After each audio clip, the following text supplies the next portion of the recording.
Memoir 44, a modern classic in light wargaming, a game that has been very successful for the last 20 years. And in this video, you're going to see the so-called Refresh Edition, which I guess is also a bit of a 20th anniversary edition.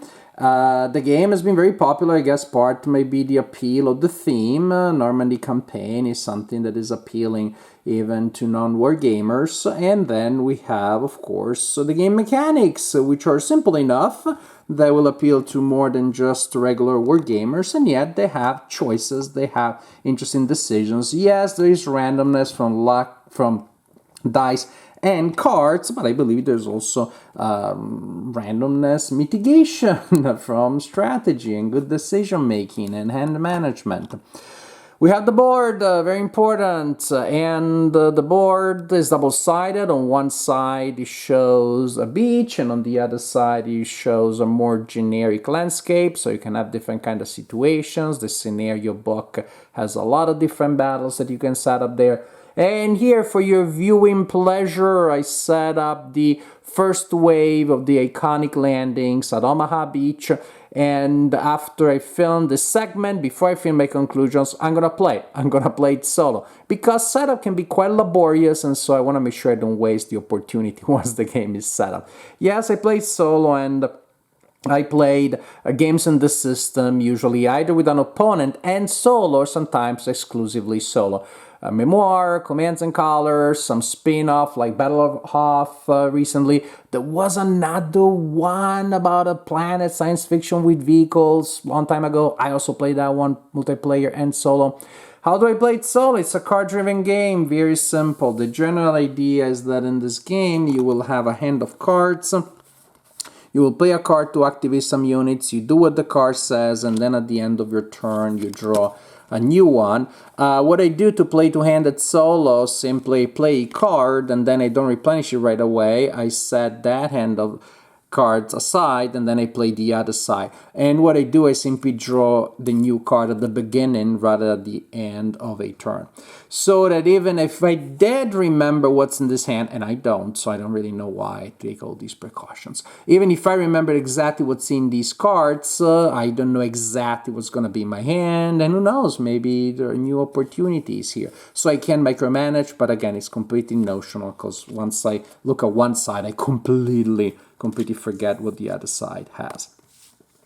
So we're gonna play cards that will allow units to move and or attack.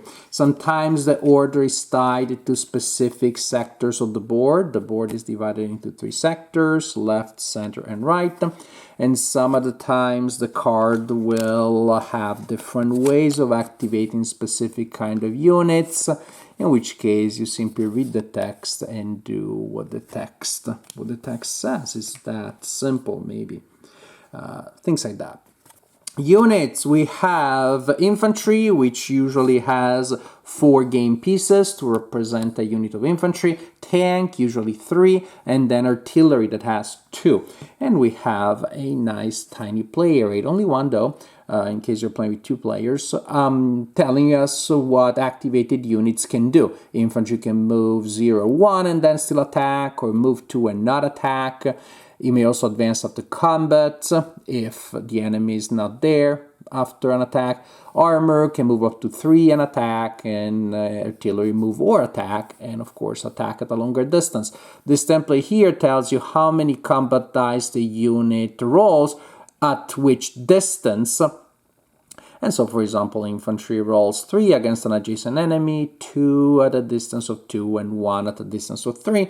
That can be modified by terrain. And terrain is very important in Memoir 44. If you play Commands and Colors, it's kind of a different idea. Here you have a fairly basic spread of units, range of units, very simple to remember what they do because there's not many. But then you have a lot of variety when it comes to terrain, which is why you have a quite significant deck of cards reminding you what the different types of terrain do. In Commands and Colors, it's the other way around. The field is minimalistic. Sometimes there's almost nothing on it, and then you have a lot more units, types of units that fight, support each other, move, retreat in completely different ways. So we have ordered our units and then we move them and attack, and maybe I decide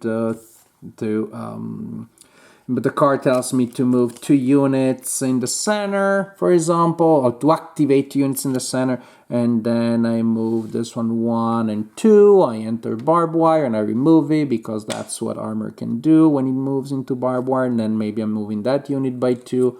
1, 2, moving into the hedgehogs, and then again, if conditions apply, I can also try to attack with whatever units are allowed to do so. Attacking, as you may remember from the template, you will roll a certain number of combat dice. Suppose that when all is said and done, I'm performing an attack with 3 combat dice. And then simply each result that matches the unit I'm attacking is a hit. So if I'm attacking armor, each armor is a hit. If I'm attacking infantry, each infantry symbol removes a figurine from the unit that I'm attacking. Grenade is a hit against anybody. And infantry has 2 symbols, meaning that is easier to hit. This symbol usually is a miss unless you have some effect that allows you to read it as a hit, and then the flag, each flag that is rolled indicates a retreat on the unit that is targeted, again with all of these results being affected by terrain, that being a big element in Memoir. So, play a card, move and or attack, and then you're done, and then the player goes, and you alternate like this, turn after turn. Each scenario will have different victory conditions. Usually removing enemy units is a good way of scoring points in this scenario. However, for example, because of historical content, then the Allies are trying to take control of locations, they're trying to push through, and the Germans are trying to remove enemy units. So different scenarios will have different conditions, and you will play card after card, activation after activation, until a player has met the victory conditions of the scenario. So this refresh edition is basically a reprint with just updated components, slightly different graphics, a different arrangement of the components in the box, redesign of the rulebook, a couple of things here and there. But in terms of gameplay, it's not gonna change anybody's opinions about Memoir. If you thought it was too abstract, if it was too random based, well, the gameplay is essentially the same. No big differences here. Some new scenarios, so you get more of the similar general sense.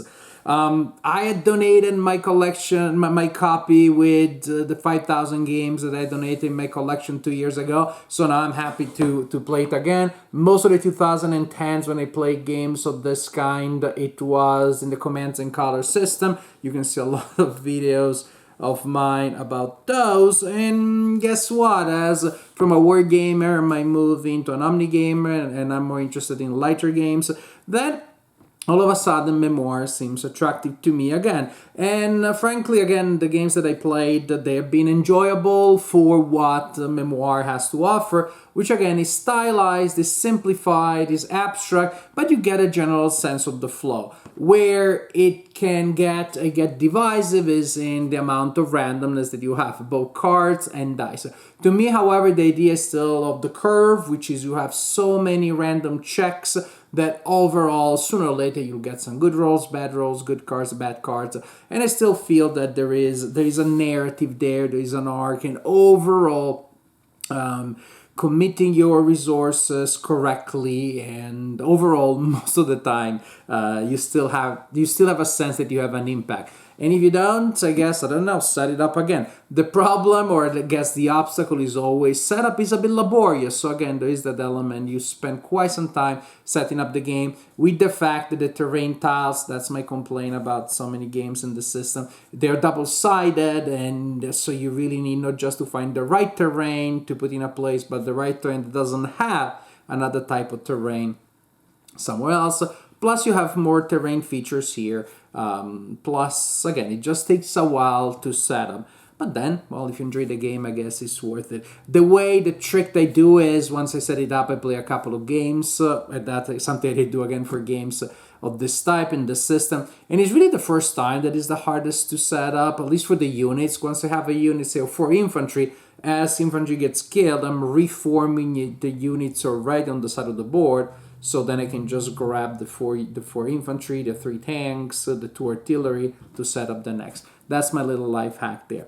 It plays well solitaire, as I said, at least for me, two-handed solo, I never had any problem.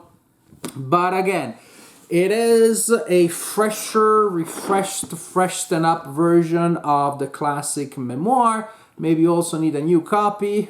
Maybe for some reason you misplayed yours. And if you've not played the game, if you never played the game, of course, well, it's still a very good game and engaging. Very light, very simple. Maybe not a full war game, but it gives you a war gamey type of experience that can be played very easily with non-war gamers or with younger players. And this is my assessment of Memoir 44 Refreshed Edition.